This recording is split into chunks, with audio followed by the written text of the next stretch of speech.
안녕하세요. 저는 올해 70이 된 김순자라고 합니다. 오늘 이렇게 제 이야기를 꺼내는 건 제가 겪은 일을 누군가와 나누고 싶어서예요. 남편을 떠나보내고 자식들과 겪은 일들, 그리고 제가 내린 결정들. 혹시 저처럼 자식 때문에 마음 아픈 분들이 계시다면 제 이야기가 조금이나마 위로가 됐으면 좋겠어요.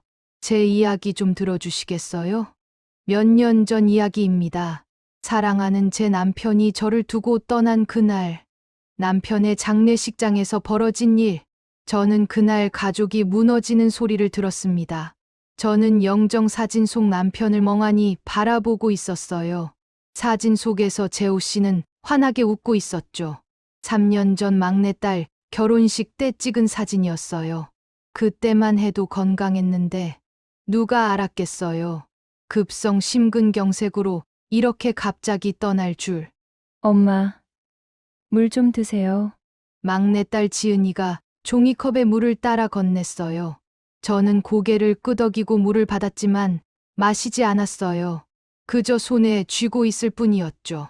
괜찮아. 난 괜찮아. 제 목소리는 갈라져 있었어요. 지난 사흘간 울다가 조문객을 맞이하다가 또 울다가를 반복하며 목이 쉬어버렸거든요. 밥도 제대로 못 먹었어요. 입에 넣으면 모래를 씹는 것 같았어요. 그때였어요. 화장실에 가려고 일어섰는데 화장실 가는 길에 흡연실 옆을 지나게 됐죠. 그런데 거기서 제 자식들 목소리가 들리는 거예요. 저는 흡연실 옆 벽에 기댔어요. 몰래 들으면 안 되는 거 아는데 왜 그랬는지 모르겠어요. 그냥 발이 안 떨어지더라고요. 형, 근데 진짜 어떡하지? 엄마 혼자 그 큰 집에서. 둘째 아들 민호 목소리였어요. 그러니까 나도 그게 걱정이야. 아버지 없이 혼자 계시면 집 팔아야 하는 거 아니야. 솔직히 엄마 혼자 계실 필요 없잖아. 큰딸 수진이 목소리였어요. 제 귀를 의심했어요. 누나, 그건 좀. 아버지 장례도 안 끝났는데. 그래서 미리 얘기하는 거지. 나중에 갑자기 하면 더 힘들어. 그럼 엄마는 어디로 모시고? 누가 모시는데? 그게. 솔직히 우리 집은 힘들어. 남편 사업도 안 좋고 애들 학원비만 해도. 형이 장남이잖아. 야, 우리 집도 애들 둘에 대출금 갚느라 빠듯해.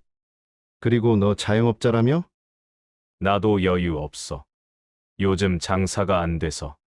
저는 그 자리에 선 채로 얼어붙었어요. 화장실도 잊어버리고 그냥 거기 서 있었죠.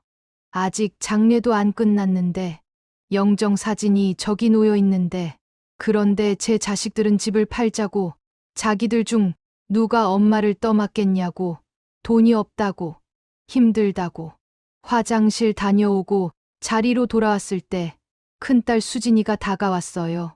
뒤따라 민수와 민호도 왔고요. 엄마, 우리 잠깐 얘기 좀 할까요? 무슨 얘기? 아버지 장례 끝나면 엄마는 어떻게 하실 거예요? 저는 멍하니 큰 딸을 바라봤어요. 아까 들었던 얘기가 또 시작되는구나 싶었죠. 어떻게 하긴. 집에 가지. 뒤이어 큰 아들도 입을 열었죠. 엄마, 저희가 걱정돼서 그러는데요. 엄마 혼자 그 큰 집에서 사시기 힘드실 것 같아서요. 아까 흡연실에서 했던 말 그대로였어요. 대본이라도 있는 것처럼요. 아버지 없이 혼자 계시면 외로우시잖아요. 그리고 집도 크고 관리도 힘들고 형 말이 맞아요. 엄마. 둘째 아들이 거들었어요. 저희도 자주 찾아뵙고 싶은데 다들 일도 있고 바빠서. 엄마 혼자 두기가 마음이 안 놓여요. 저는 천천히 세 자식의 얼굴을 둘러봤어요. 다들 진지한 표정이었어요. 걱정하는 표정이었죠. 근데 이상하게도 그게 진짜 걱정인지 아니면 다른 무언가인지 구분이 안 갔어요. 그래서 그래서 집을 정리하시는 게 어떨까 해서요. 정리? 팔아야죠, 엄마. 그 큰 집에 엄마 혼자 계실 필요 없잖아요. 팔아서 작은 아파트로 이사 가시고 남은 돈으로 편하게 사시고. 저는 아무 말도 하지 못했어요. 할 말이 없었거든요. 아니, 할 말은 너무 많았는데 입이 떨어지지 않았어요. 그때 막내딸 지은이가 안으로 들어왔어요. 오빠, 그게 무슨 소리야? 엄마가 원하시는 대로 하셔야지. 왜 우리가 결정해? 지은아, 넌 어려서 몰라. 현실적으로 생각해야 해. 수진이가 말했어요. 무슨 현실적?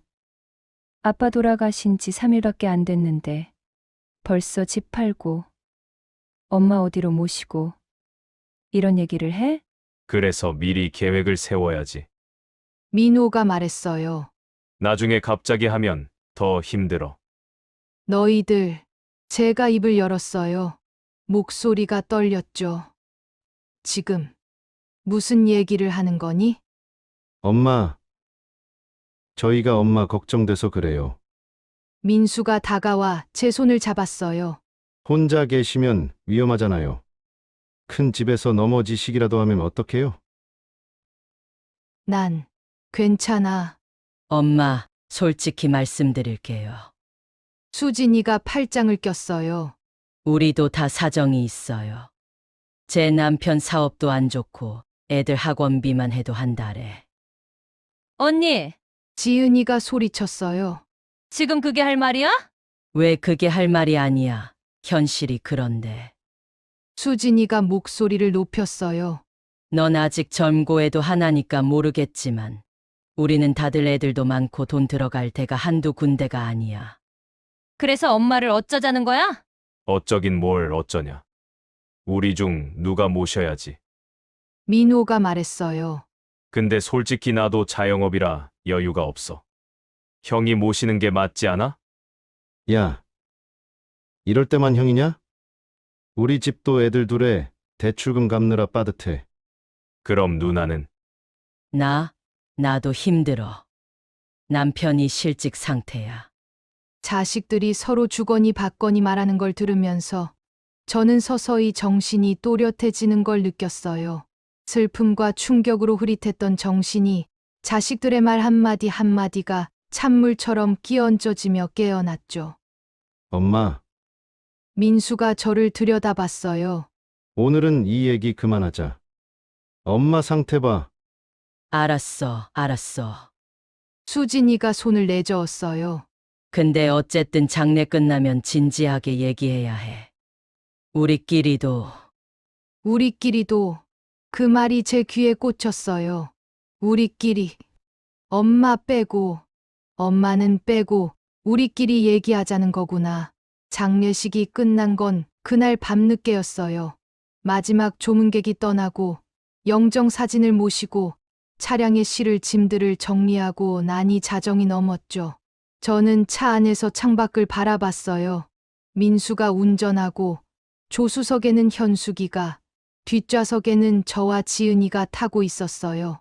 집으로 가는 길, 30년을 살았던 집, 남편과 함께 자식들을 키운 집, 이제 혼자 돌아가야 하는 집, 가슴이 먹먹했어요. 눈물이 또 나려고 했지만 꾹 참았죠.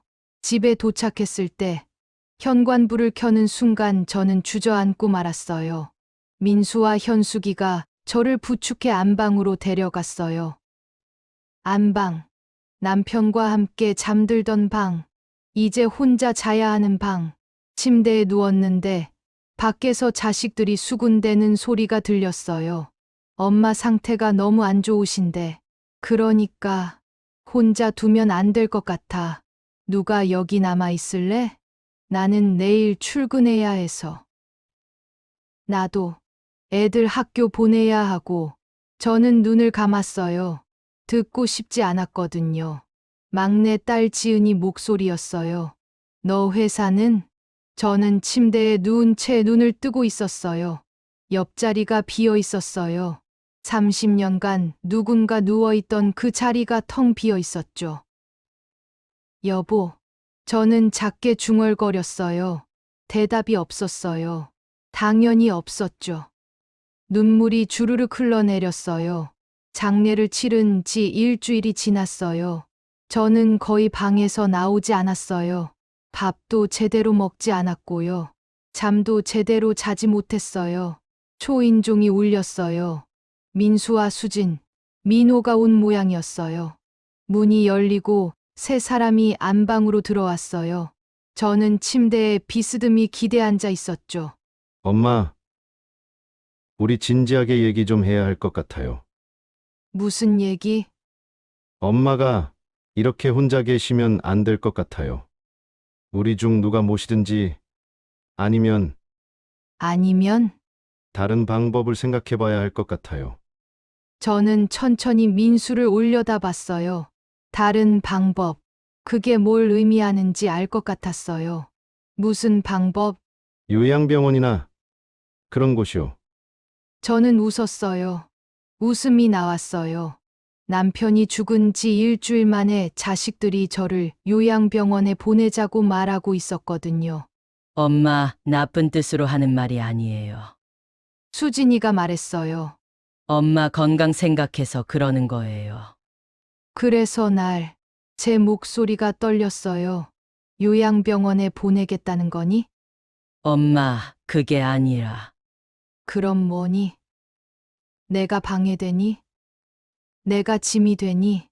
엄마, 왜 그런 식으로 말씀하세요? 수진이가 목소리를 높였어요. 생각해서 제가 웃었어요. 쓴 웃음이었죠. 너희가 날 생각하고 있는 거니? 정말? 당연하죠. 그럼 왜 장례식장에서 집 팔고 누가 날 모시겠다고 그런 얘기를 했니? 자식들이 입을 다물었어요. 나가줄래? 다들 나가줘. 엄마, 우리 얘기 좀 해요. 나가라니까. 제가 소리쳤어요. 자식들은 어쩔 수 없이 방을 나갔어요. 문이 닫혔습니다. 저는 다시 혼자가 되었습니다. 침대 옆 서랍을 열었어요. 거기에 편지 한 통이 있었어요. 남편이 남긴 편지. 장례식 다음 날 남편의 서재를 정리하다 이 편지를 발견했었어요. 봉인된 편지 봉투에 순자에게라고 적혀 있었죠. 편지를 꺼내 펼쳤어요. 벌써 몇 번째 읽는 건지 모르겠어요. 그래도 읽을 때마다 눈물이 났습니다. 순자에게 이 편지를 읽고 있다면 나는 아마 당신 곁에 없을 겁니다. 미안해요. 더 오래 함께하고 싶었는데 그러지 못해서. 당신과 함께한 40년이 내 인생에서 가장 행복한 시간이었어요. 당신을 만나서 당신과 가정을 꾸리고 아이들을 키우고 한 번도 후회한 적 없어요. 근데 한 가지 걱정이 있어요. 아이들 말이에요. 사실 나는 우리 아이들이 어떤 사람들인지 알아요. 착하지만 약해요. 돈 앞에서, 이익 앞에서 쉽게 흔들려요. 내가 그렇게 키웠나 봐요. 너무 풍족하게, 너무 쉽게. 내가 죽으면 아이들이 당신을 힘들게 할까봐 걱정돼요. 재산 때문에 싸우고 당신을 밀어내려 할까봐. 그래서 이 편지와 함께 유언장을 남겨요. 변호사 통해서 공증받은 거예요. 모든 재산은 당신 앞으로 했어요. 회사 지분, 부동산, 예금, 전부. 당신이 원하는 대로 하세요. 아이들 주고 싶으면 주고, 주고 싶지 않으면 안 줘도 돼요. 그건 당신이 결정할 일이에요. 만약 아이들이 당신을 힘들게 하거든. 이 돈을 아이들 주지 말아요. 당신을 믿어요. 당신은 현명한 사람이니까 사랑해요. 순자. 다음 생에도 당신을 만나고 싶어요. 영원히 당신을 사랑하는 재호. 편지를 읽으며 눈물이 났어요. 남편은 알고 있었구나. 아이들이 어떻게 나올지. 그래서 이런 편지를 남긴 거구나. 서랍 깊숙한 곳에서 서류 봉투를 꺼냈어요. 유언장.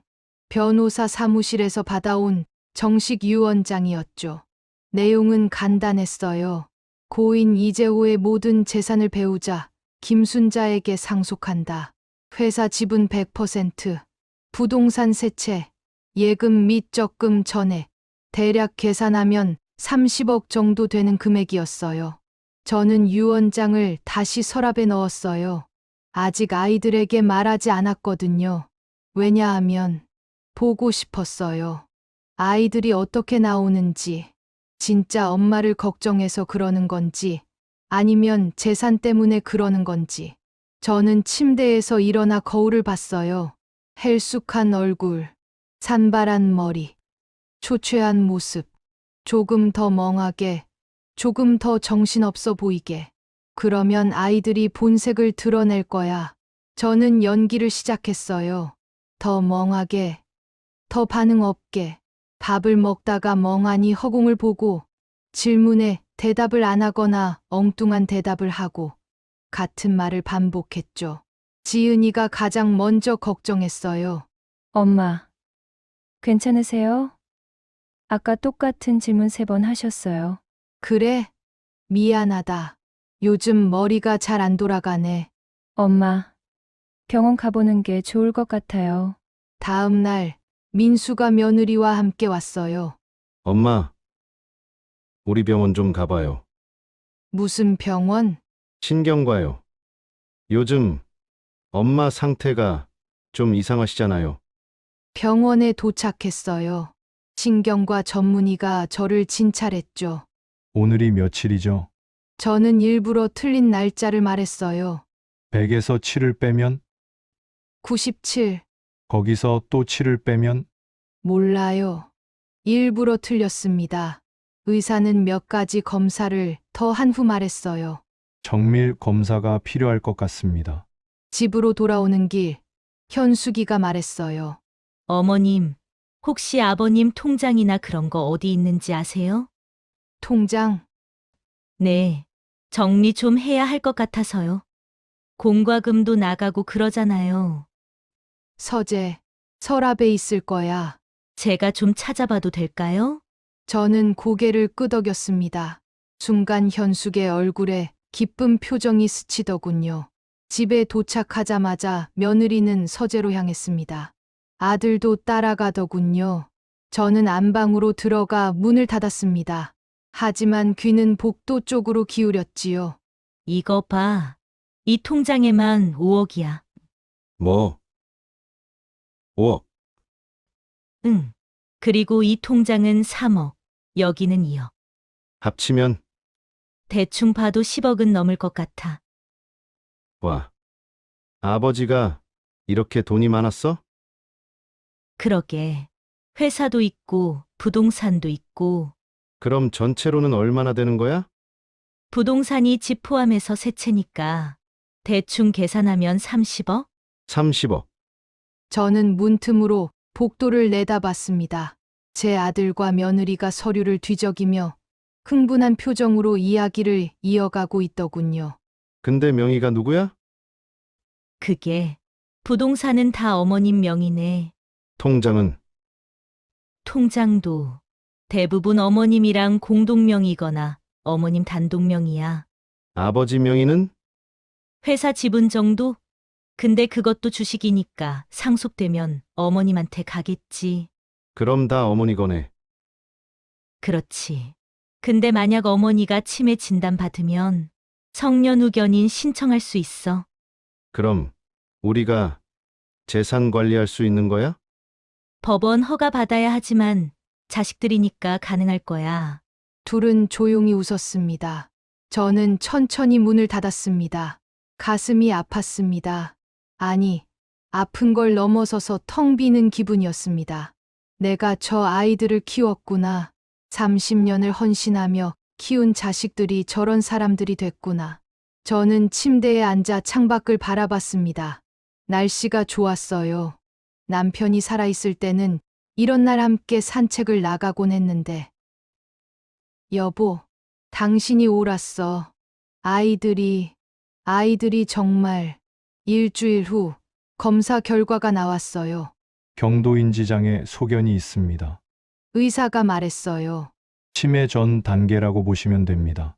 하지만 우울증의 영향도 있어 보이고요. 남편분 사별 후 스트레스가 심하셨죠? 그럼 일단 약물 치료를 시작하고 3개월 후 재검사를 해보겠습니다. 우울증 치료하면 인지 기능도 회복될 수 있으니까요. 극심한 스트레스 때문에 일시적으로 이러실 수도 있고요. 아직 치매는 아닙니다. 그럼 법적으로는 문제 없다는 거죠? 민수는 아쉬운 표정을 지었어요. 저는 그 표정을 놓치지 않았죠.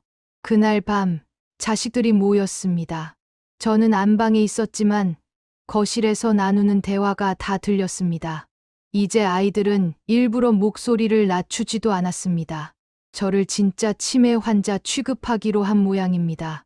형, 그래서 우리 어떻게 할 거야? 일단 기다려야지. 근데 3개월은 너무 길어.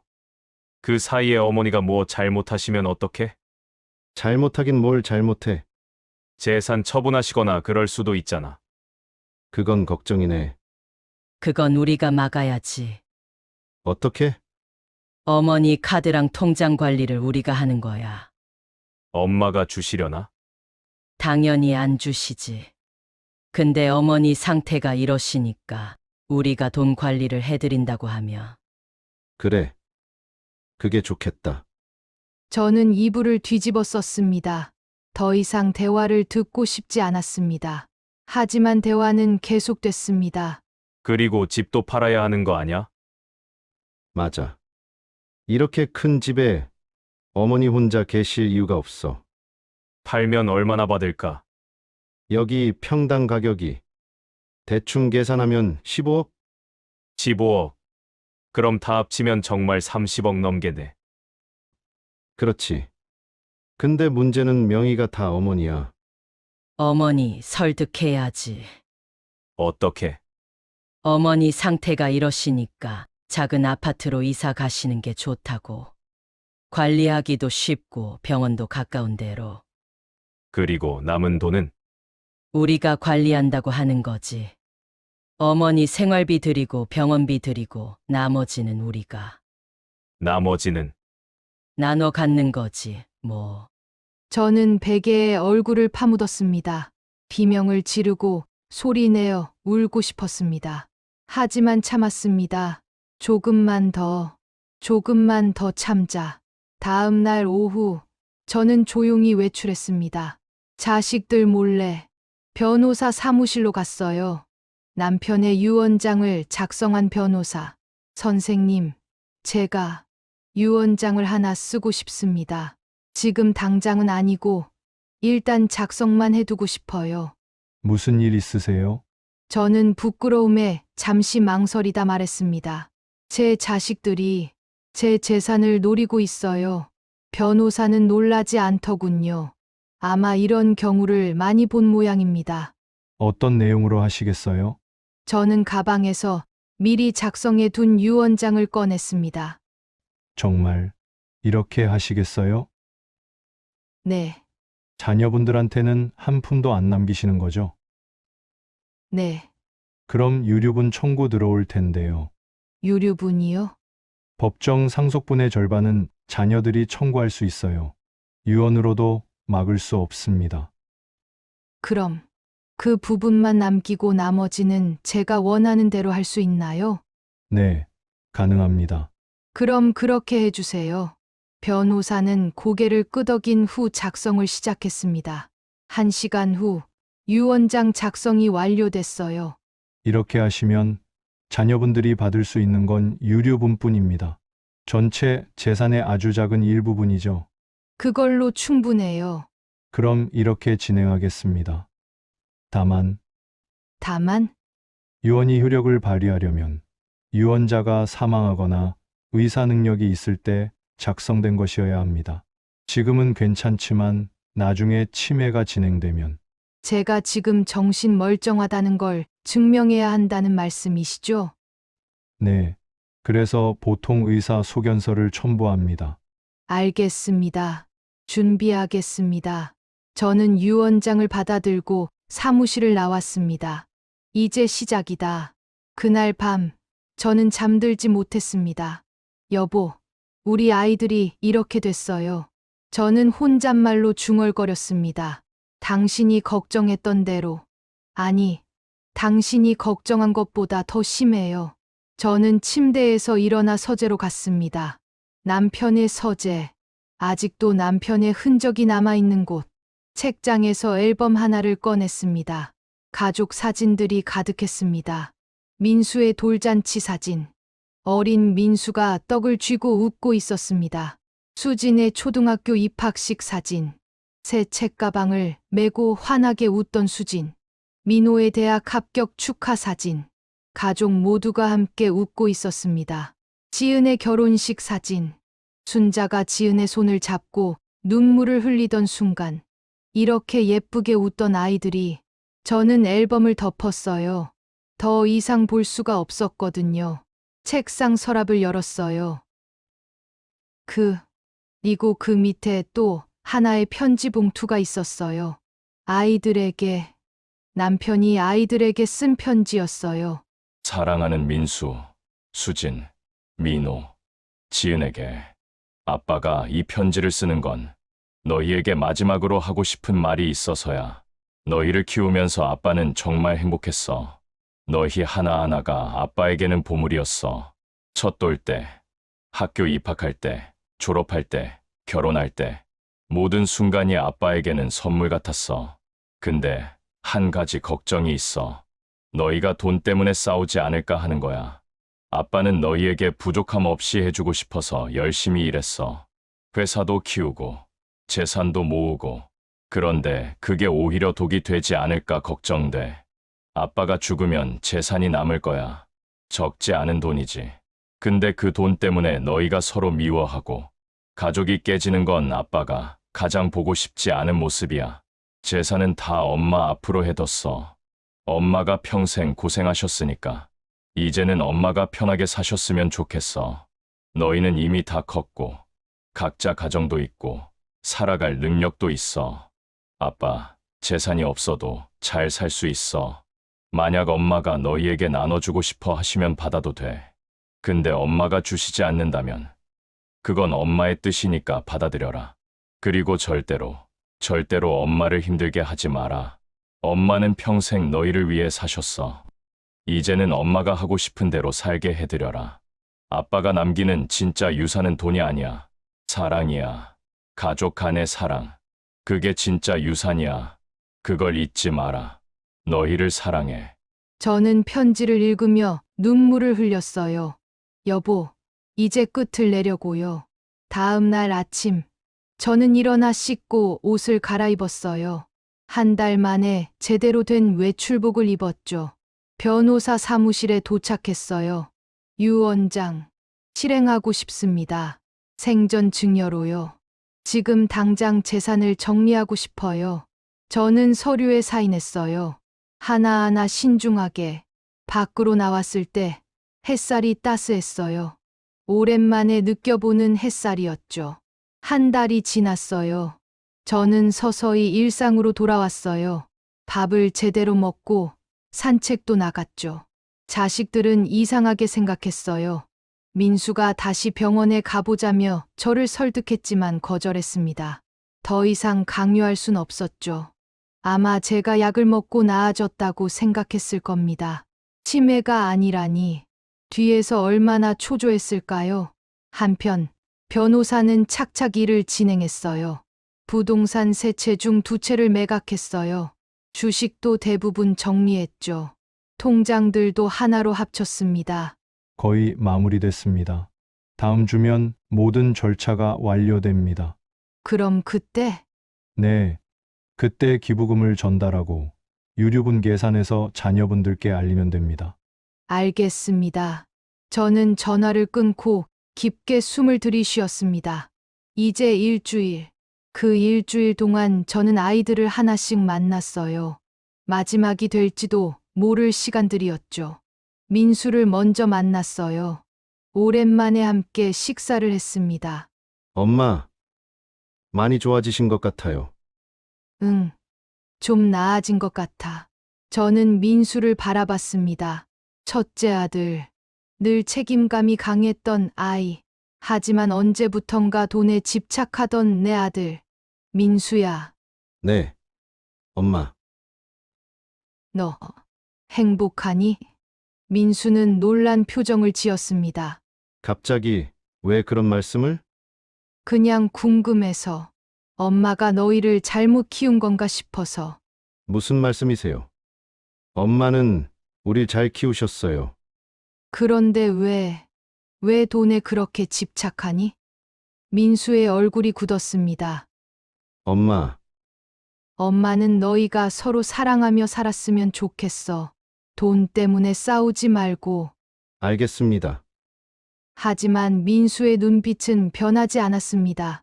저의 말을 듣는 것이 아닌 제 말 뜻 뒤에 숨은 의도를 파악하려는 눈빛. 저는 속으로 깊은 한숨이 나왔습니다. 다음에는 수진이를 만나 차를 마시며 이야기를 나눴습니다. 엄마, 요즘 안색이 많이 좋아지셨어요. 응, 좀 나아진 것 같아.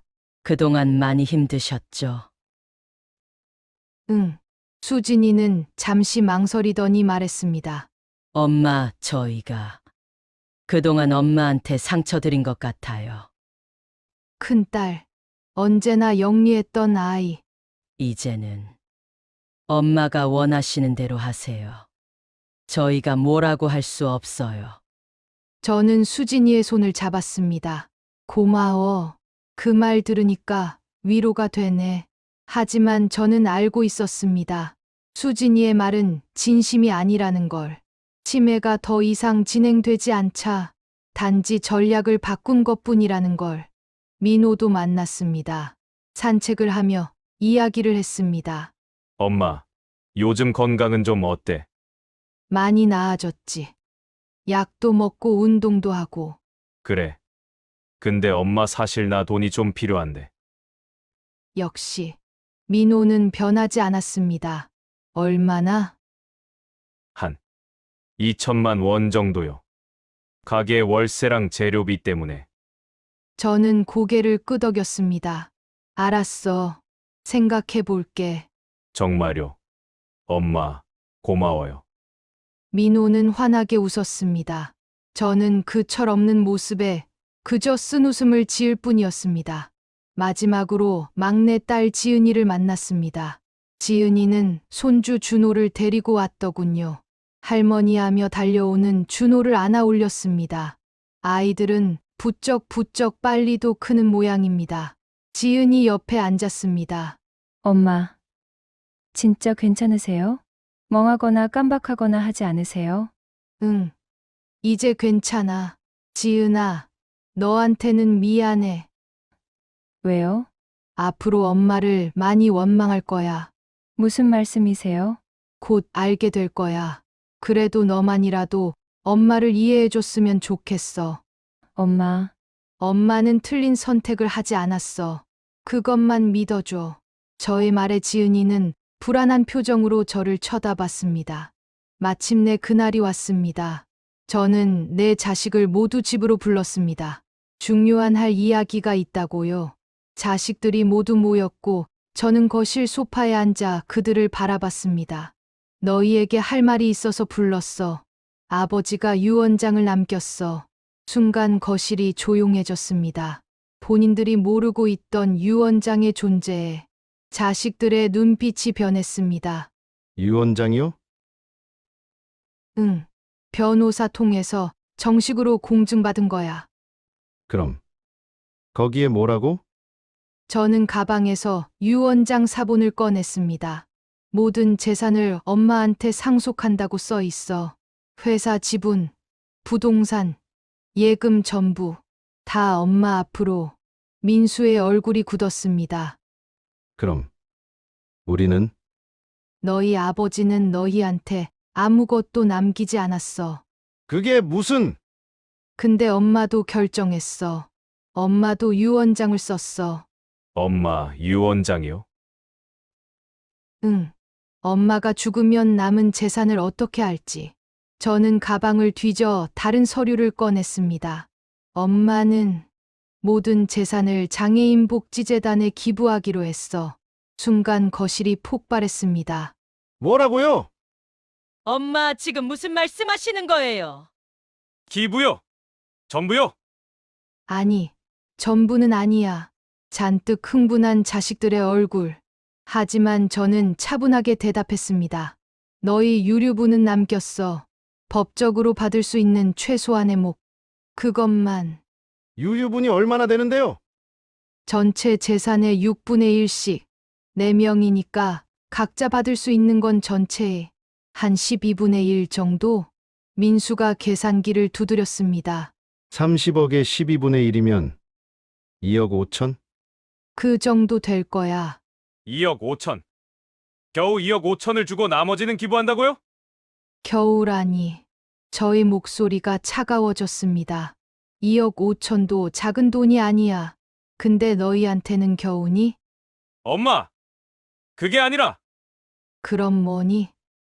너희가 원한 게 뭐니? 전부 다. 자식들은 입을 다물었습니다. 너희가 뭘 했는지 다 알아. 장례식장에서 서로 엄마 떠넘기던 거. 집 팔고 재산 나누자던 거. 엄마를 요양원에 보내려던 거. 치매라며 재산 관리하겠다던 거. 다 알아. 엄마, 처음에는 믿고 싶지 않았어. 우리 아이들이 그럴 리 없다고. 근데 한 달 동안 지켜보니까 너희는 정말 그런 아이들이더라.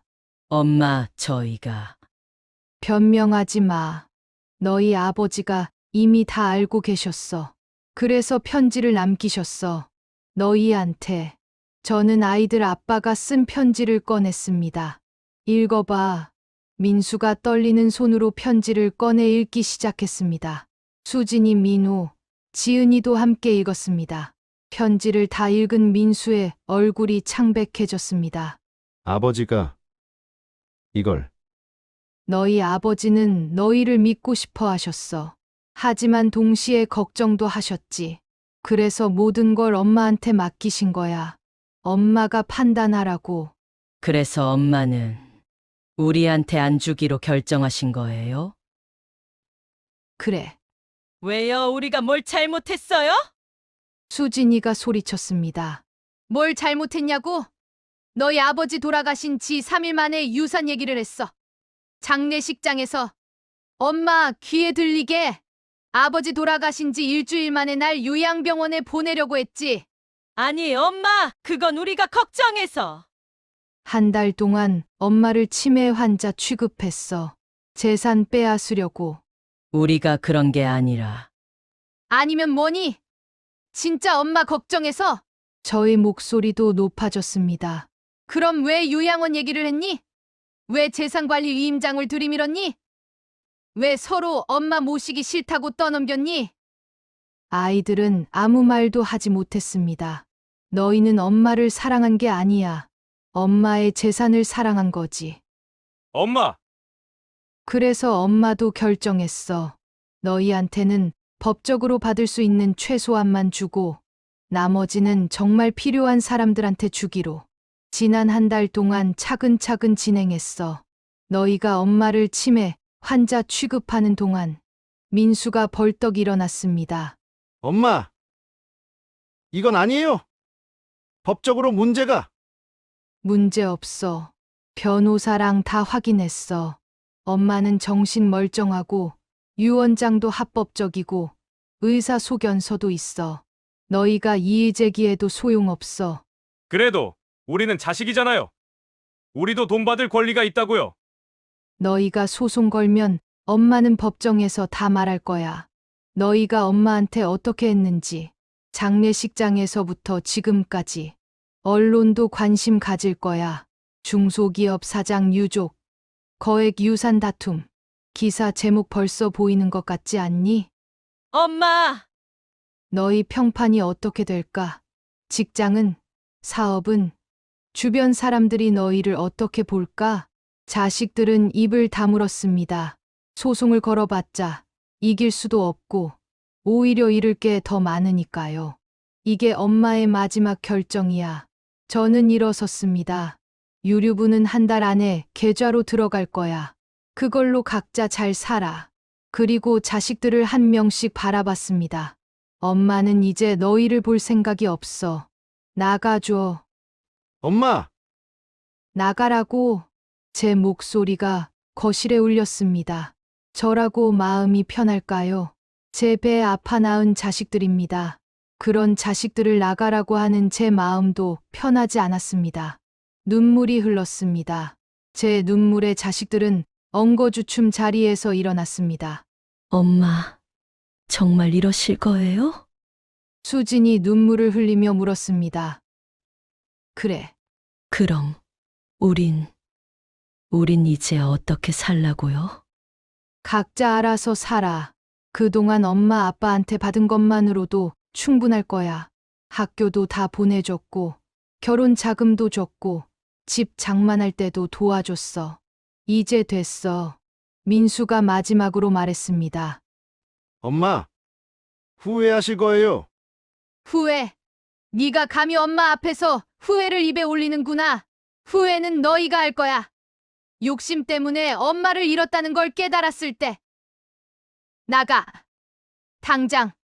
제 목소리가 거실에 울렸어요.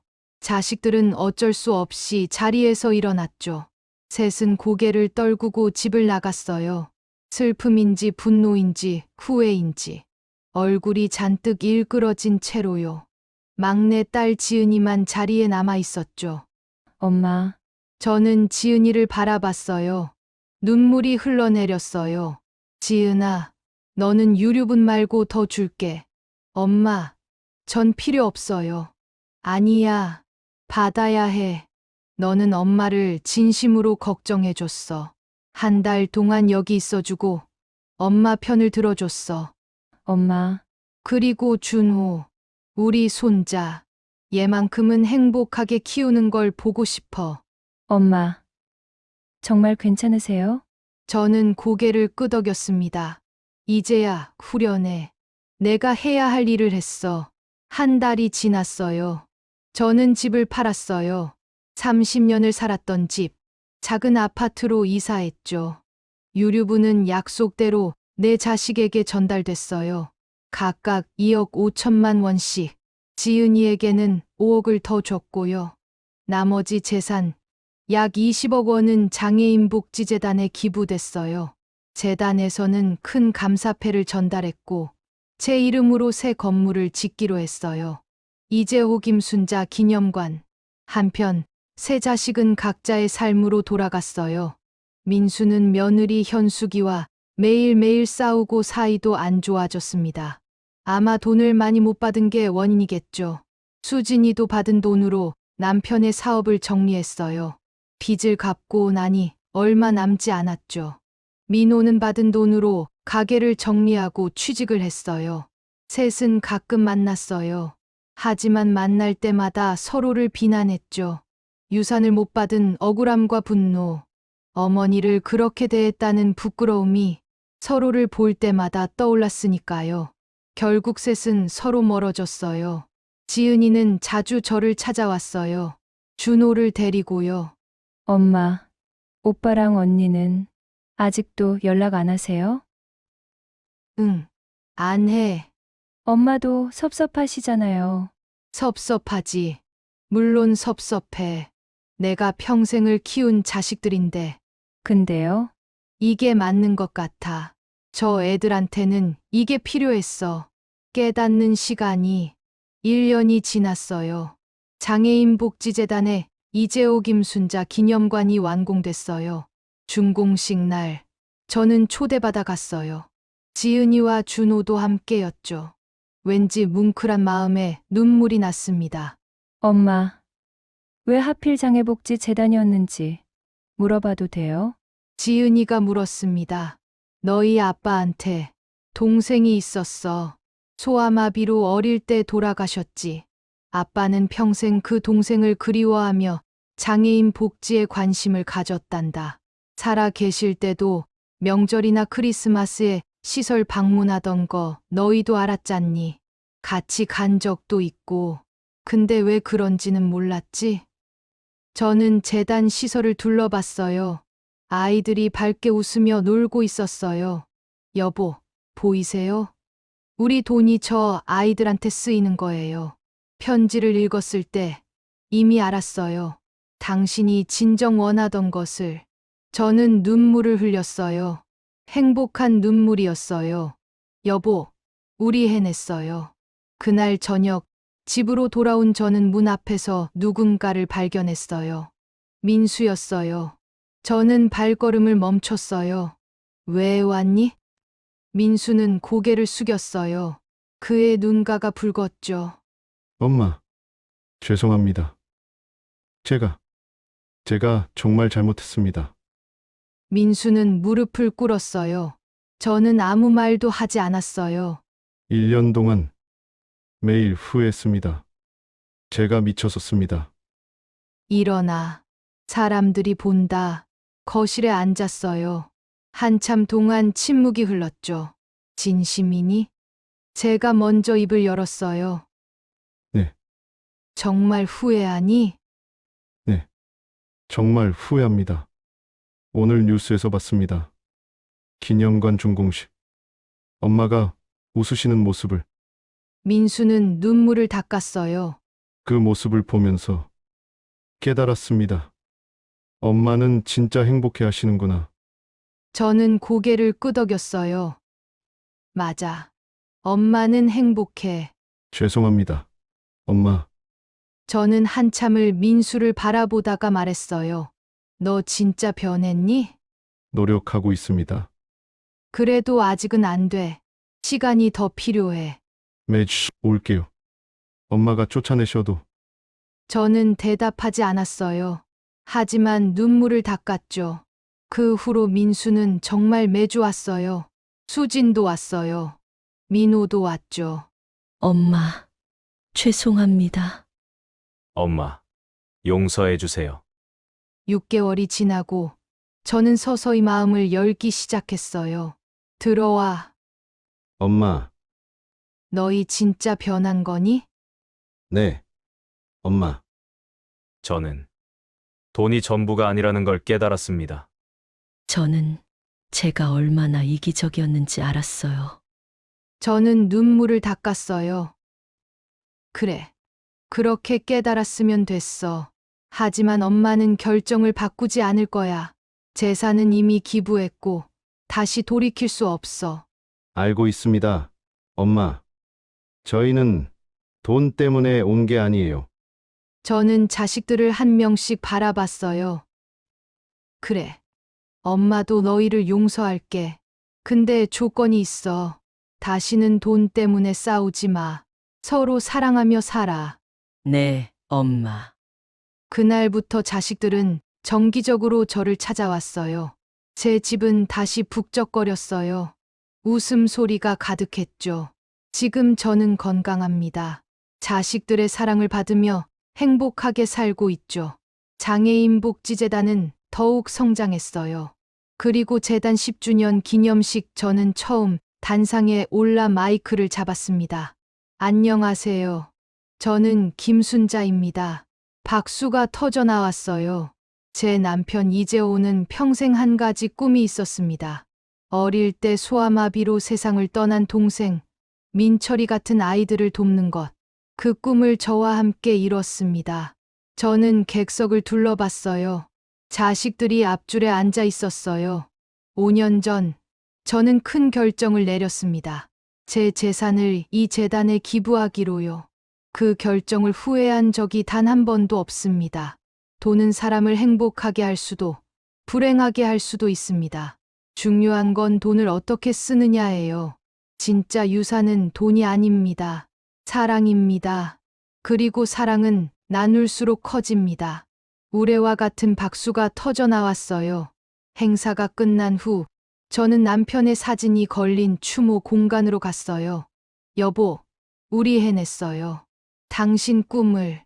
뒤에서 민수의 목소리가 들렸어요. 엄마, 저가 돌아봤어요. 내 자식이 모두 서 있었죠. 우리도 기부하려고요. 뭐, 엄마가 주신 유류분. 저희가 모았어요. 그걸로 재단에 기부하려고요. 저는 놀라 자식들을 바라봤어요. 엄마가 가르쳐 주신 대로요. 진짜 유산은 돈이 아니라 사랑이라고. 그래서 우리 사남매 이름으로 기부하려고요. 이재호의 자녀들 장학기금을 만들고 싶어요. 저는 자식들을 끌어안았어요. 오랜만에 내 자식 모두를 한꺼번에 고맙다. 정말 고맙다. 너희가 이렇게 컸구나. 엄마, 사랑해요. 저희가 늦게 깨달아서 죄송해요. 하지만 이제는 알아요. 진짜 중요한 게 뭔지. 저는 자식들을 아는 채 남편의 사진을 바라봤어요. 사진 속 남편이 웃는 것 같았어요. 여보, 보이세요? 우리 아이들, 이렇게 멋지게 자랐어요. 그리고 저는 속으로 말했어요.